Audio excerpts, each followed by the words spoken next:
Bonjour, je suis ravie de vous retrouver pour le tirage des signes astrologiques du mois de mars 2020. Et cette vidéo va concerner nos amis taureaux en signe solaire, ascendant et lunaire. Donc pour ce mois-ci, en carte oracle, j'ai pris l'oracle de la sorcière noire et des runes. Donc du coup, j'ai tiré deux cartes, une carte des runes et une carte oracle, pour sonder un petit peu les profondeurs de notre esprit, de nos esprits, pardon. En carte lumière, j'ai pris l'oracle des rebelles sacrés. Pour le tarot, j'ai choisi le tarot des mondes oniriques. Ensuite, pour la synthèse, donc j'ai pris deux cartes. J'ouvre mes ailes, carte oracle de la transformation, et une carte des portes de l'intuition. Et comme toujours, vous aurez un message, prière aux anges de Kyle Gray. Voilà. On va passer tout de suite aux énergies pour les taureaux. Donc, avec l'oracle de la sorcière, nous avons Kénaz. Ah oui, c'est vrai, les cartes sont un peu foncées. Connaissance, apprentissage. Accompagné de le corbeau. En toi est la capacité de voir le devenir, future projection. Donc c'est intéressant parce que là, pour le coup, le corbeau a une symbolique optimiste. C'est vrai que nous, dans notre culture occidentale, le corbeau est plutôt un signe de vigilance, si j'ose dire, si je reprends les cartes de Corinne Madelin. Si vous me suivez, voilà, vous connaissez. Donc là, on a le côté vraiment optimiste du corbeau, où on vous demande d'aller de l'avant. Pour aller de l'avant, ça peut passer par un nouvel apprentissage, une formation. Donc, bien évidemment, ça concerne bien souvent le domaine professionnel, mais c'est aussi une connaissance peut-être de soi, de faire un petit peu le bilan de ses caractéristiques, de nos qualités, de nos défauts, peut-être de les mettre sous papier, peut-être de travailler aussi avec un professionnel pour avoir un regard extérieur. Il y a cette notion de se mettre au clair aussi bien par rapport à sa propre personnalité que par rapport à un domaine où vous souhaitez évoluer, donc d'ordre personnel, professionnel, comme je le disais, ou dans votre relationnel. Donc c'est assez intéressant parce que ce sont des énergies optimistes. On vous demande de regarder vers l'avant, amis taureaux, peut-être parce que justement certains d'entre vous, vous êtes un signe de terre, vous avancez pas à pas. En général, vous n'aimez pas tout ce qui est de l'ordre de l'imprévu, vous aimez bien contrôler et maîtriser, et du coup, parfois, vous avez tendance peut-être à stagner par rapport à une situation ou à ne pas oser évoluer parce que vous n'avez pas tous les paramètres en main. Donc là, on vous demande d'aller de l'avant, et si ça vous rassure, effectivement, de passer par la case, si j'ose dire, connaissance ou apprentissage, en fonction de votre ressenti, et surtout d'être dans une projection. Alors c'est vrai qu'on parle beaucoup de l'instant présent, certes, mais c'est vrai que parfois on a besoin de se projeter effectivement pour se rassurer également et pour un petit peu peut-être fixer sa ligne de conduite présente justement. Je veux atteindre quel objectif à partir d'aujourd'hui? Comment est-ce que je peux mettre des choses en place par rapport à mon quotidien, une formation, etc. pour atteindre cet objectif? Donc voilà, gardez votre optimisme, ami taureau, et si vous ne l'avez pas, essayez de la retrouver, voilà, en vous aidant du mieux que vous pouvez par rapport je parle d'énergie générale, mais vous pouvez demander l'aide d'un ou d'une amie, d'une connaissance ou d'un professionnel, comme je le disais tout à l'heure. Avec l'oracle des rebelles sacrés, nous avons restaurer et reconstituer. La numéro 38. Il y a beaucoup de 8 dans votre jeu. Donc il y a cette notion de reprendre son pouvoir. Restaurer et reconstituer, c'est intéressant parce que là, dans ce jeu, on voit que le personnage est en mode repos. Donc je disais aussi, avec la carte Kénaz, de faire le bilan peut-être de soi. Où est-ce que vous en êtes actuellement au niveau émotionnel, quels sont vos désirs, qu'est-ce qui vous fait vibrer, qu'est-ce qui vous passionne dans votre vie, peut-être pour retrouver justement un éclairage par rapport à votre situation qui vous permettra d'y voir plus clair et justement d'être dans cette projection future de manière plus optimiste. Hein, pour moi, voilà, j'ai cette phrase, c'est retrouver vraiment son optimisme. Donc ça peut passer par des phases de méditation, relaxation, et ensuite on reconstitue, on se reconstruit, on refait, puisque voilà, il y a constituer, reconstituer, mais j'ai plus, j'analyse, je prends du repos, je lâche prise, pour ne pas être trop dans une cogitation mentale qui pourrait obscurcir certaines de vos idées. D'accord? Donc, je me connecte à mon côté intuitif et ensuite, je réutilise, hein, c'est schématique, le mental pour conceptualiser ce que je veux mettre en place. Donc, c'est assez intéressant. On va aller un peu plus loin avec le tarot. Donc, nous avons le 10 de bâton, le soleil. En carte centrale, nous avons le hiérophante. Ensuite, nous avons le 3 de bâton. Bon, il y a une élévation, vous allez, et la justice qui vous permettra de retrouver un certain équilibre. Donc, je vois qu'il y a la lumière dessus. Avec le 10 de bâton, là, et le soleil, le 10 de bâton, là, on voit un personnage qui tient un arbre, où il y a beaucoup de choses. Hein. Donc peut-être que vous portez de lourdes responsabilités par rapport à votre vie, par rapport à une situation où vous avez emmagasiné beaucoup trop de responsabilités ces derniers temps et du coup vous êtes un peu dans une phase de... C'est lourd à porter. C'est lourd à porter. Et là, donc du coup avec ce 10 de bâton, on vous demande de vous délester de certains poids du passé.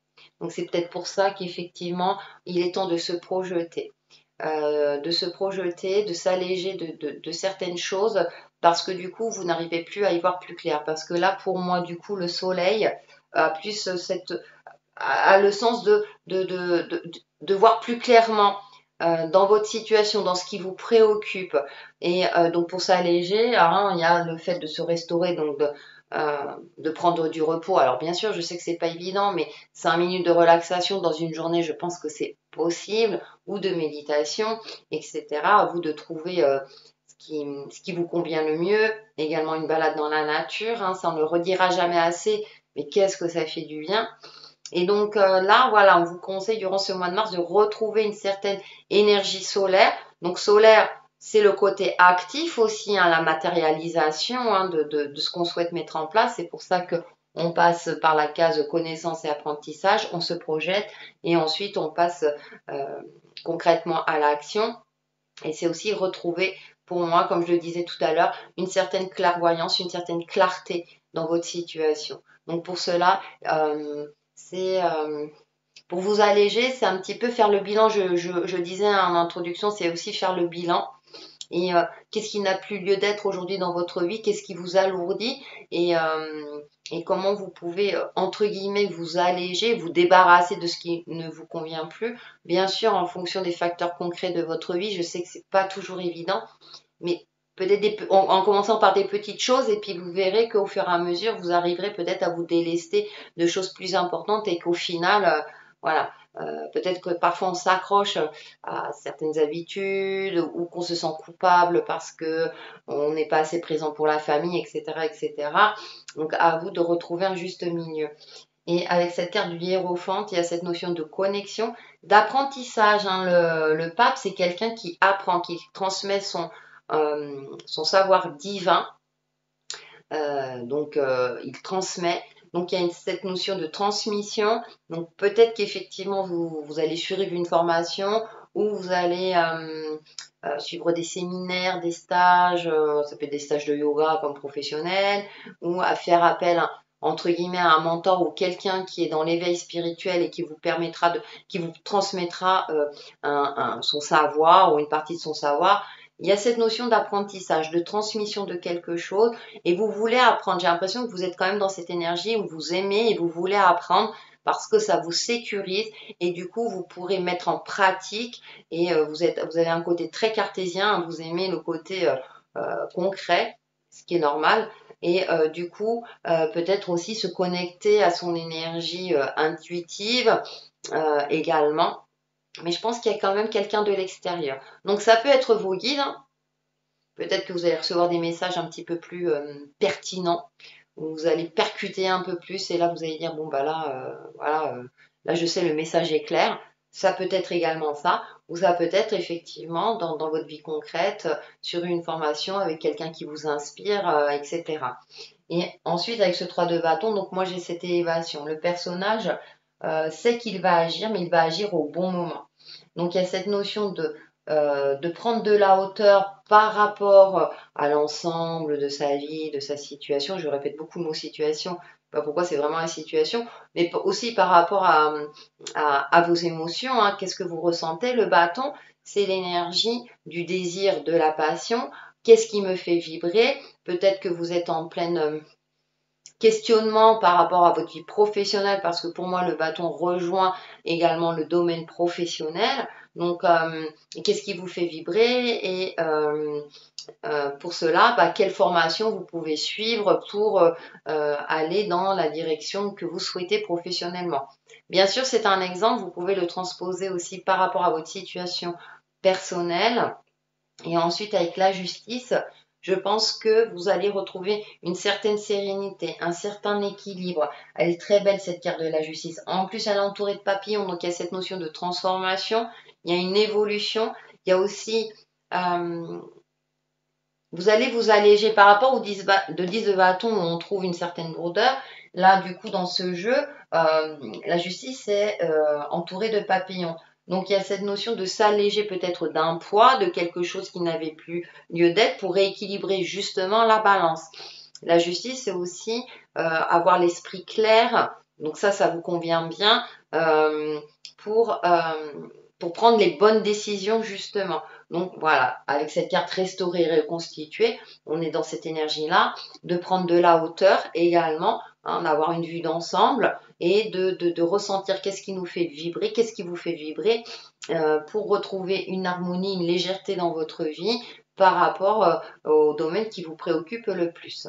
Pour faire la synthèse de tout ça, donc j'ai pris la manipulation, alors peut-être manipulation dans le sens large, hein, peut-être que vous manipulez, on va voir le texte. Aimer sans manipuler. Qu'il est difficile d'aimer. En fait, il devient difficile d'aimer lorsque l'autre ne répond pas à nos attentes et ne comble pas nos besoins. Dans ces moments, la tentation est grande de vouloir contrôler l'autre. En le manipulant pour qu'il aille dans le même sens que soi, ne succombez pas à la tentation et choisissez d'aimer librement sans manipuler. D'accord. Moi, je vais rajouter aussi, par rapport aussi, on peut se faire de l'auto-sabotage, vous savez, avec le mental, et on s'auto, entre guillemets, manipule. Après, ça peut être par rapport à quelqu'un. Alors, je vous disais que vous allez certainement avoir une communication avec une personne qui va vous transmettre un savoir-faire. Donc, écoutez les paroles, ce qu'on vous transmet, pardon, sans chercher non plus à tout de suite prendre le dessus. Prenez le temps d'apprendre, de connaître, avant peut-être de porter un jugement également. Et ensuite, avec les portes de l'intuition, les aides, d'accord. Quoi que vous entrepreniez, des aides invisibles vous soutiennent. Donc c'est intéressant parce que du coup, vous êtes accompagné spirituellement par vos guides, par l'énergie divine, Dieu, en fonction de vos croyances. Donc il y a cette notion de pont. Vous avez peut-être un cap à passer, en tout cas c'est entouré de lumière et vous êtes vraiment encouragé à aller dans ce sens. Donc si vraiment ce mois de mars c'est un mois pour vous de réflexion où vous voulez évoluer, soit professionnellement, soit par rapport à vous-même dans votre vie, on va dire que c'est un bon mois, les énergies vous accompagnent dans ce sens-là. Et pour vous aider, pour vous accompagner dans ce sens-là, donc prière aux anges, je disais, le miracle de la prière, archange Sandalphon. Merci Sandalphon de transmettre mes prières au ciel. Donc apparemment, il transmet les prières. Donc n'hésitez pas à le solliciter ou, comme je le disais juste avant, de solliciter vos guides. On a quand même cet aspect énergétique qui est présent pour ensuite pouvoir l'intégrer physiquement. hein, si j'ose dire, et mentalement, et ensuite vous agirez avec beaucoup plus d'efficacité. Voilà pour nos amis taureaux pour le mois de mars 2020 et je vous retrouve très très vite sur ma chaîne Textile et Chemin de Vie. Bye bye!